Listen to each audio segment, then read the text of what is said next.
Hello everybody, John here again, and I'm back in the garage working on Steed for redressing some of the things that went wrong on his second MOT failure.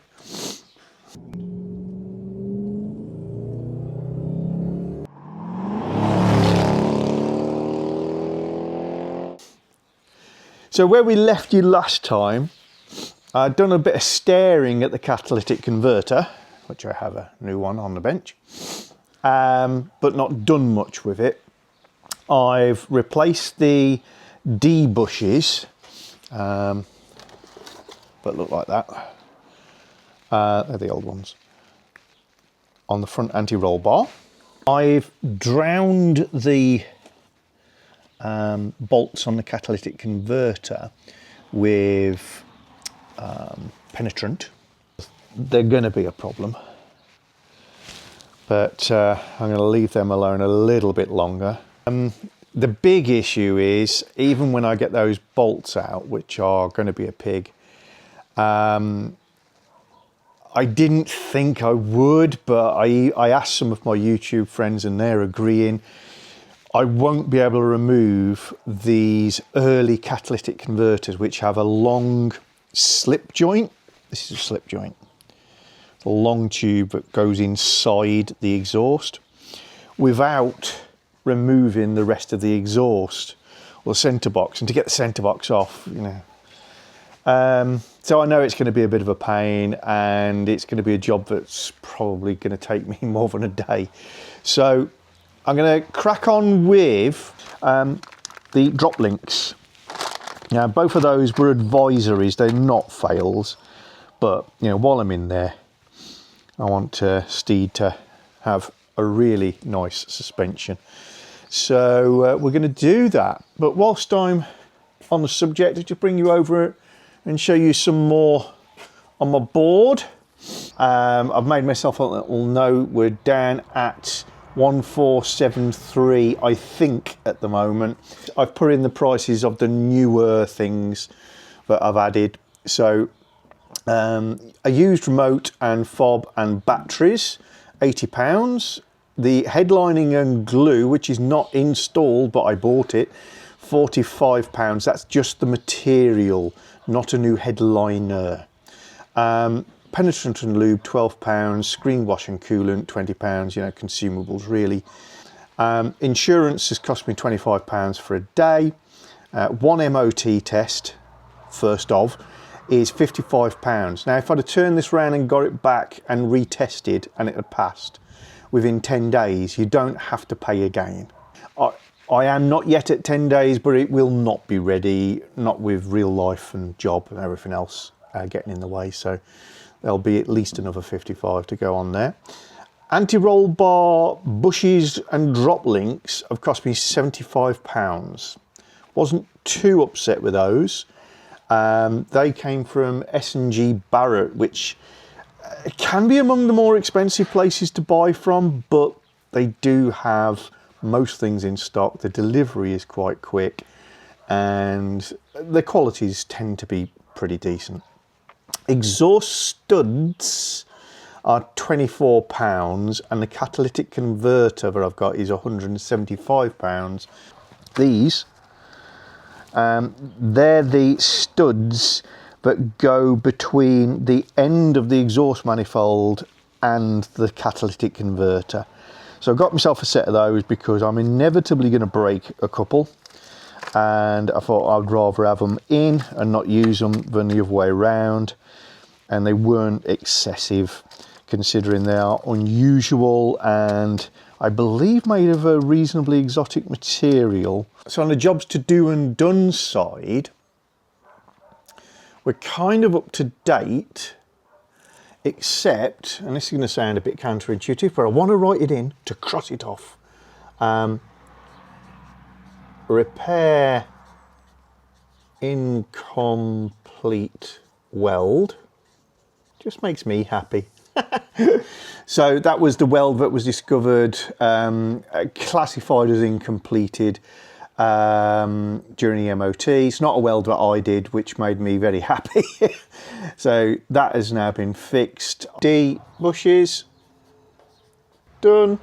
And then rear drop links I had added to my list because I thought they looked a little bit weak, and that came true. They're not a failure, but they're a little bit weak. The front drop links are not on here, so front drop links 2 to do, rear drop links 2 to do.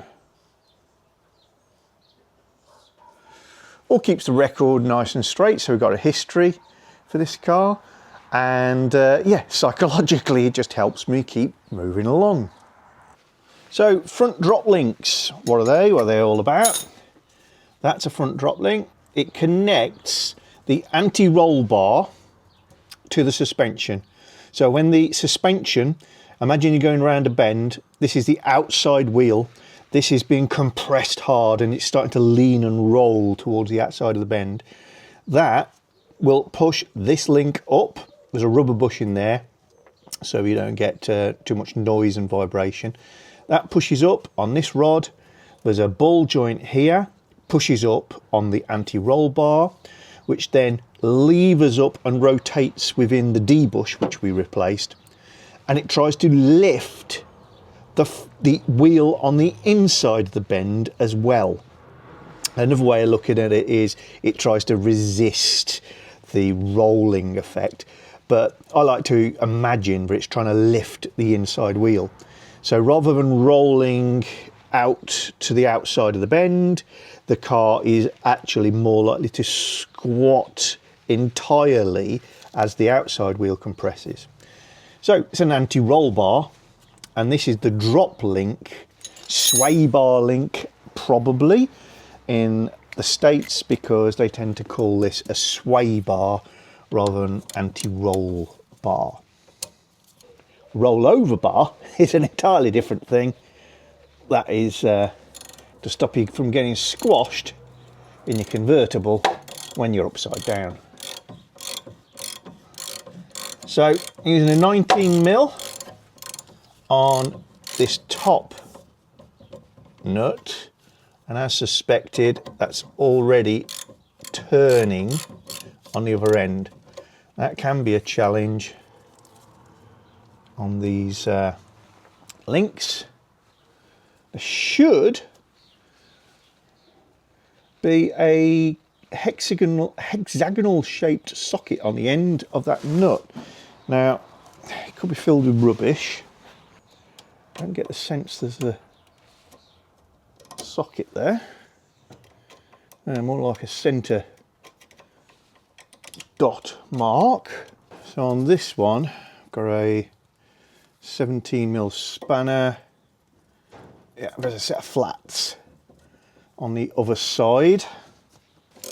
There we go, and we're away.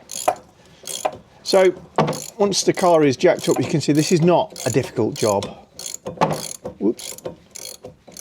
It's going to be fun to compare this and the new one.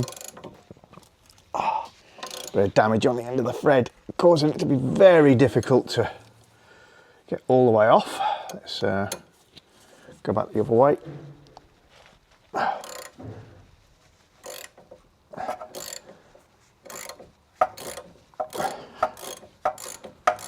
Always remember, when you're working a bolt like this really hard and you're straining, you are heating up the metal, which might make it even tighter, as you're probably heating up the inner.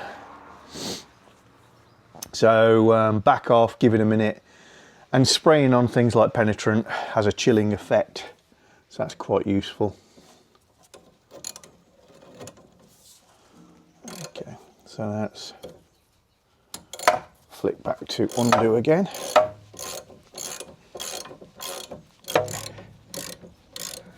Yes, we're off.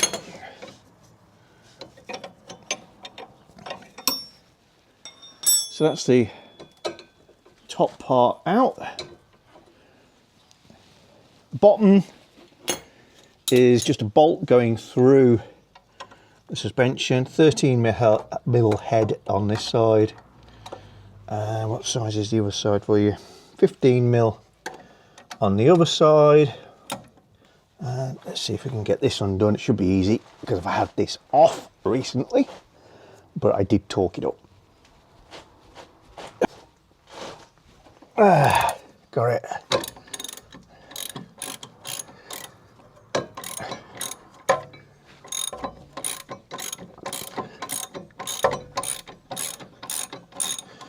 It's always better to undo the nut end rather than the bolt head end, because theoretically at least there's less friction for you to overcome.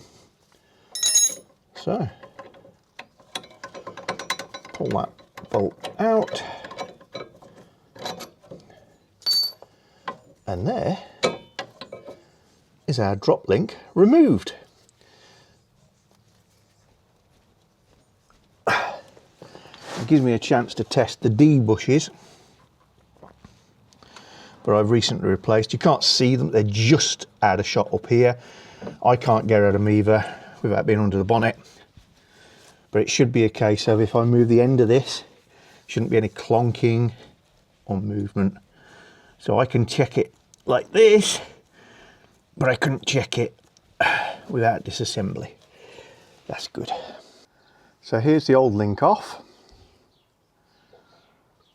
What wears out is that bush typically, and you can see there is some splitting and crumbling up of the rubber, and this ball joint on this end. Now I can move that around. It doesn't feel like a complete disaster. Let's pop the boot off. The more you learn about all these components, the more you can diagnose better, more you can compare aftermarket and OE parts and get best value. Every day's a school day. I love learning. I didn't enjoy most of my learning back at school. I enjoyed what I learned after school as an apprentice and doing day release, getting my degrees and bits and pieces like that, because the subjects were right for me. And the teachers, I don't know. I think I'm very vocational sort of guy. I've got a lot of good qualifications these days, but I've only got them because I needed and wanted them. And I think when I was being taught subjects by people who understood what the subject was going to be used for in the real world, the applications, I thrived. Hence getting on so well with things like physics and engineering. But where it wasn't really explained to me what it was going to be used for in the real world, I didn't care. And at the time, things like geography, things like history weren't taught to me well because of that, I think. And nowadays, I love learning everything, including those subjects. But quality of teachers can't be underestimated. Right, so this is entirely plastic construction. So there's a cup that's been pressed in to this eye that contains the ball joint. I reckon if I pulled hard enough on that, I'd pop the whole thing out. But yeah, you can imagine the weight of this box spanner. It's not a lot. It's enough to move that around. Let's have a look at the joint on this end. I'll use a bigger screwdriver. Yeah, that's pretty torn up. Again, the MOT testers called it perfectly. It's an advisory. It's not failed, it's not failing, it's not dangerous, it's still doing its job, it's transferring the movement, but they're way past their best. Clues for the manufacturer, nothing on the metalwork. I think I saw some letters on the rubber. It says made in Germany. typically a good sign, but it is mainly plastic construction in the cup area. This is an SNG Barrett, made in China. So let's have a look, see what we think of this.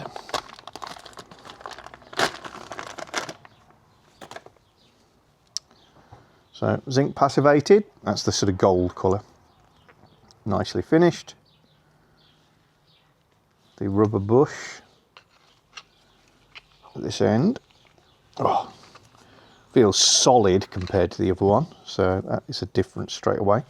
Here you've got what I expected to find on that one, which is a hex in the end. That is normally what you find on the Jags. This has got an odd, see these depressions? That's usually an attempt to make an anti-loose device. It's kind of distorting the threads at the top, and you can feel it.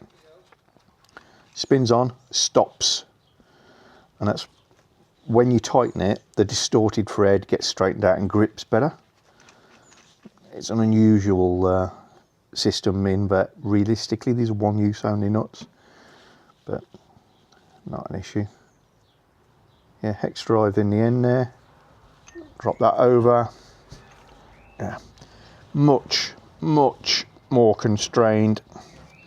That's not moving anywhere without a lot of help, but much more content with this steel constructed ball joint cup, and again held on with spiral wires so you can remove the boots, change the boots, because sometimes these things, track rod ends and drop links, will fail in MOT because of the boots being split and open, hence rubbish going to get in, and you can change the boots as long as they're removable. So quite happy with that. I'd rather it wasn't made in China, no offence Chinese folks, but I'd rather it was made a little closer to home. Just remember the top goes from behind the anti-roll bar, the bottom goes in front of the suspension. Slide that back together, nut on the back, tighten that up.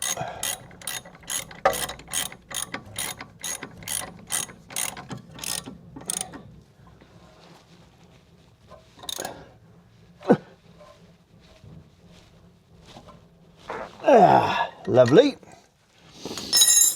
And then our nut for the top. Right, there's the Allen key in the end, and you can see that's a very easy way of restraining the bolt while you're tightening them up.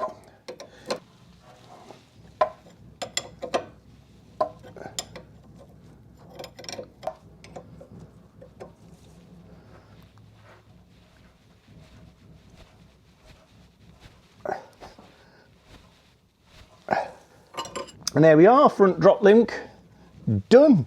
Won't bore you with the other side. I'll pop down there and do that now, and you can rejoin me when I have a crack at the back. So here is your rear drop link. A little bit of a different design. And actually the chances of the metalwork giving you any problems is zip. It's just these rubber bushes. So if you want to improve the or reduce the amount of roll that you get on the rear of the car, or you've got some noise, then you can consider just changing the rubbers on this and you'll be good. But it's nearly as cheap to buy an entire drop link, so that's what I've done. Plus, looks pretty. It's 17 is the right one for this side, but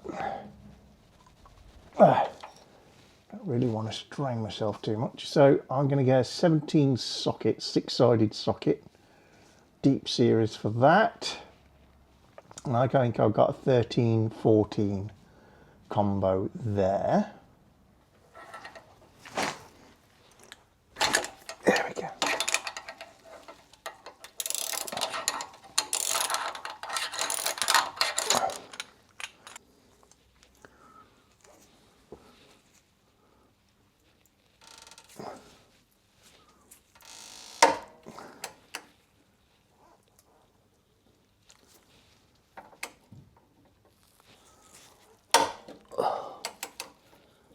That was tighter than it needed to be. You want to leave the top bolt in until you've got this fully out, because there's nothing else stops it from rotating at the back.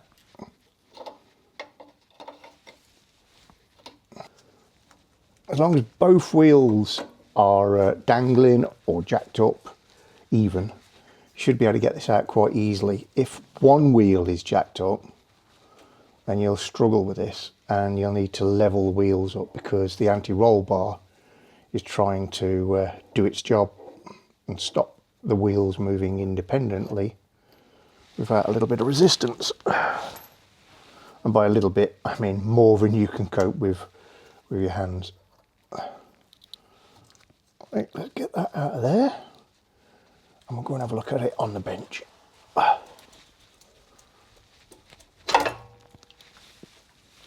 So there we go, that's the item in question. So it's resisting the movement of the anti-roll bar and therefore the lean on the car, but ultimately it's held in place with that bush, which I think you can see is shot. I mean, it's still there. Again, it's a perfect example of an advisory. It's still centered, it's not going to fall out. It's resisting movement, but the rubber is so far gone. And at the other end, it's pushing the anti-roll bar up and down using these two rubber buffers. The metal parts can easily be cleaned up and reused, but you'd have to push out this bush, in this case, and or replace these rubbers, which are pretty distorted and compressed. You don't have to worry about over tightening against the rubbers because there's a shoulder on here, so you tighten this all the way up and the slack is taken up with the rubber. So let's have a look at this. Again, SNG Barrett is the supplier. I do like this, they do give the origin. United Kingdom, so it's a British made part, which makes me happier. Interestingly, it's for the XK8, the Ford Cougar and the Jaguar X-Type. And Cougar spelt C-O-U-G-A-R, because at least in the UK we also have a Ford Cougar, K-U-G-A, which I think everybody pronounces Cougar. Right, so here's our replacement part. Looks a lot more elegant. Let's have a look. Important things to check is the distance from the bush, the eye of the bush, to the flange here is the same, and that the diameter of the fixed item here is similar, and the length of that is similar, and it is. So we're all good. Got the right parts. It's got S07V46 stamped on it. Don't know the significance. Part number PMNA3505AEA. So this is, at the moment, looking like that's supposed to be used like a grommet and be pushed through the eye on the anti-roll bar. I don't think the eye in the anti-roll bar is big enough to accept that. So I'm just going to go underneath and have a quick look.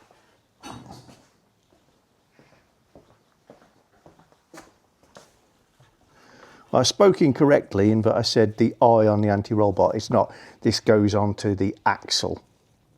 But no, the eye is not big enough. There's no way I'd ever accept that. So this is a case of equivalence rather than part for our car. It's not a big issue because I can slice it in half. But yeah, that's interesting, isn't it? So you can see how much is going to be compressed.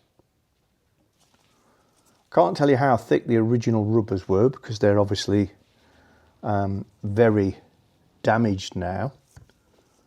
But each one of these is significantly smaller than half of that, even without the center groove. There's a plain bore in that. So what I'm going to do, I'm going to slice this in half and cut off that sort of center band. And yeah, just have a look at how it's going to pull up. Might be time to treat myself to a new edge on my knife.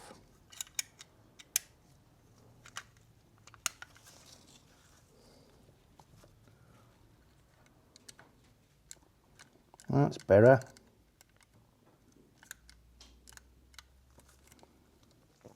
Interestingly, I know you can buy the rubbers alone from S&G Barrett. So I'd be hoping they send something that looks like that, but thicker. Because if they sent this and I was buying the rubbers, I don't think I'd be happy. You know, it's like a anti-roll bar rubber kit at that stage, not a finished product. This I can tolerate because I'm guessing the part is equivalent and it's supplied like this because it gets sliced differently for different products, which is a big cost saving, but either way, it's not best. Do like that though. Captive swiveling washer on the nut that comes with this. Very nice. What that means is when it touches the rubber, the flange would tend to grip and not tighten up properly, but because this is effectively got a little bearing in it, that's going to tighten up nicely. Okay, so we're able to get all thread on and leave a gap there. That's about as thick as the bracket, if you like, on that's cast into the lower arm is. I should pull this all the way up to its shoulder here. So that would be a lot of compression. But I'm pretty sure I can get close to that. Yeah, I think I'm just going to lick these surfaces over on my linisher just to get rid of the rough edges, and then we'll have a go at tightening them into position. Okay, so the D-bush for this anti-roll bar is just here. A good way to test these is with one end connected. Grab hold of the loose end of the anti-roll bar, push up, push down. Shouldn't be able to feel any knocking or slack or movement, and that one's absolutely fine. So what I'm going to do is take one of those rubber buffers off, put that in that way up, buffer on the bottom, loosely attach. Then we want to get the top bolt in, because without this you've got nothing to resist the rotation. This might be tricky because the thickness of this rubber.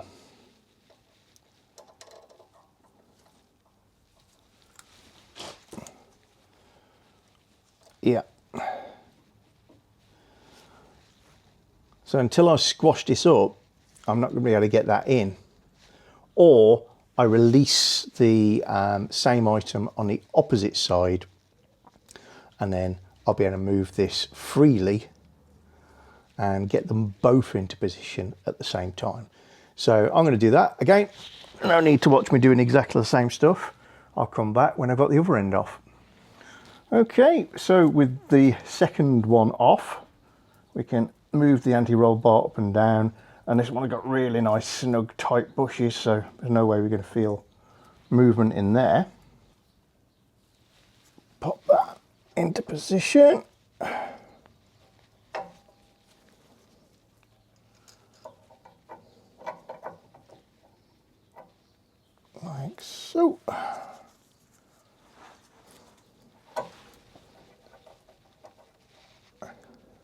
our bottom bumper on and start the thread.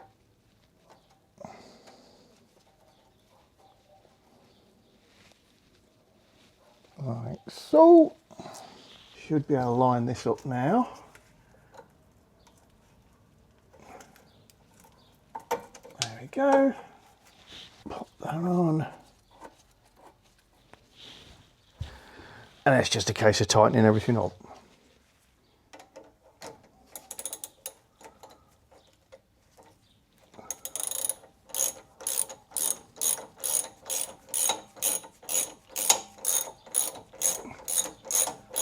Yeah, there comes. Oops. Chuck the ratchet at myself. They're compressing nicely.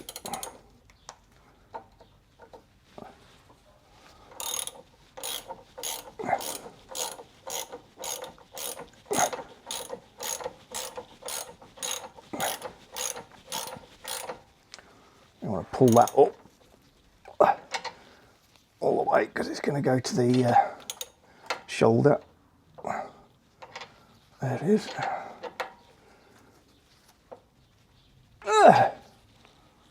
Bit bulgy. Not a lot I can do about that. Yeah, I'm not super impressed with the inclusion of those rubbers, S&G Barrett. Your stuff isn't cheap at the best of times, so having to finish them off yourself ain't ideal.